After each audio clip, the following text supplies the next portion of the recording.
What is going on, ladies and gentlemen? AJ Good here at the House of Masks, where we unbox and review cool stuff almost every single day, and I am in a rush making this video right now because I'm about a week late. Why am I about a week late? Well, the post office likes to play this game called How Can We Fuck Up AJ's Schedule This Week? No lie, I'm pretty sure this is how they send me my packages.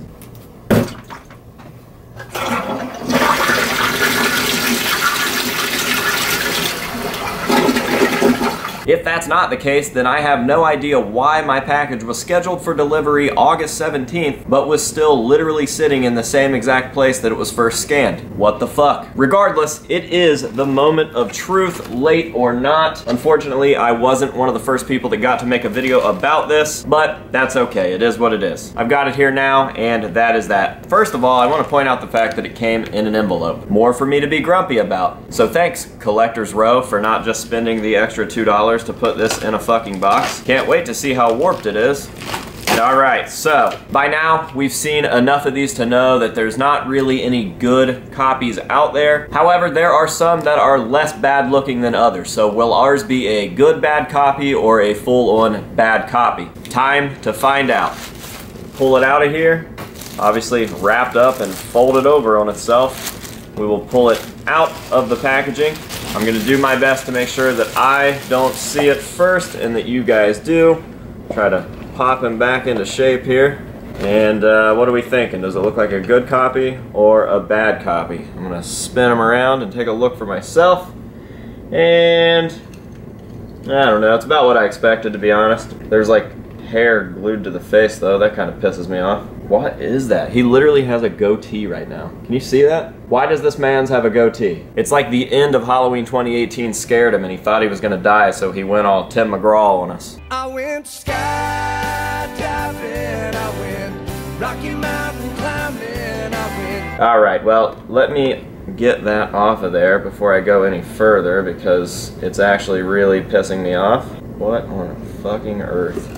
Come on. Come on, you can do it. Alright, so as I was saying, this is pretty much what I expected. We all knew that the paintwork on these was pretty shoddy, but it is a Trick or Treat Studios masks. They couldn't even get the Halloween 2018 masks right. There was no way that we really expected them to get these right, but the paint isn't the important part. 99% of the masks that are going out and in the hands of collectors are going to be rehauled. This one is no exception. Obviously, I will have it redone by some artist out there. Probably Rimzap. He has been killing it, and he is a good friend of mine, so let's look past the paint. Is the sculpt good? Yes, it is. It does seem a little less crisp than either of my 2018 copies, but from what I understand, this is a slight retool and has been enlarged. At least that is the case with the one in the movie. However, you can still see a lot of the wrinkles, a lot of the detail. Obviously, the burn effects are going to have a lot of detail in them, so I definitely think that that is okay. However, the finish on this piece, not in reference to the paint job, but the actual finish, there are all sorts of blemishes. I've got paint missing right here. I've got some sort of weird, like,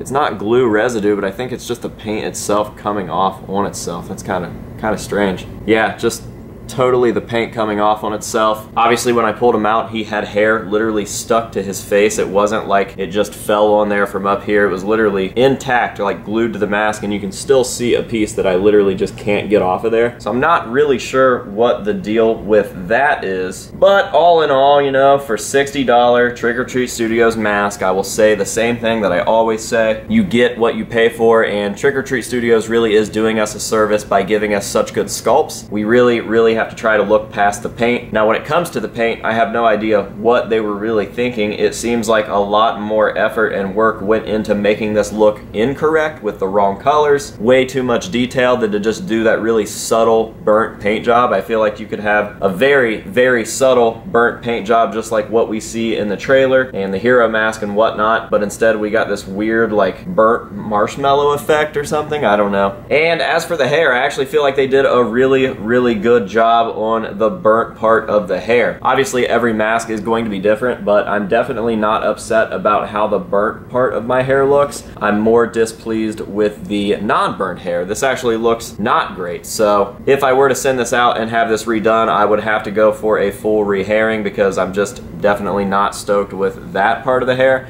However, looking from the back at that burnt side, definitely looks good. I think that it gets the job done. So yeah, this was something that I was definitely looking forward to bringing home. I wish that I had gotten it a little bit sooner. My plan was to just order this off of a secondhand site on eBay like I did my other copy and get it before everyone else, specifically the people that pre-ordered from Trick or Treat Studios, but that just didn't happen this time, courtesy of the US Postal Service. So yeah, not too much to complain about. I spent $70 and I definitely plan on having it rehauled. I do not plan on keeping this one stock whatsoever, unlike what I did with my 2018 masks where I got a really nice copy and ended up leaving it stock because it just looked so good the way that it was that I didn't want to change it, and then later getting a rehauled copy from RimZap. I do think RimZap is trying to send me a copy, which I will be more than happy to have. However, I don't have a reason to keep this thing stock. I just can't see a justifiable reason to leave this copy stock. Maybe if it had been a slightly nicer copy with the paintwork or whatever, which are far and few between, I would keep it, but that is not the case in this instance. However, again, what can you really expect for a mass-produced mask that only costs you $60 or $70? Trick or Treat Studios is still definitely doing us a justice with these sculpts. So yeah, I think that is going to just about do it for this unboxing and review video. Let me know what you guys think of your copies down below in the comments, and as always, I'm going to leave this video with some nice up-close shots of this piece, let you see all of the detail, and that will be that for today's video. So, thank you guys very, very much for watching, and until next time, this has been AJ Good at the House of Masks telling you to say no to drugs and alcohol,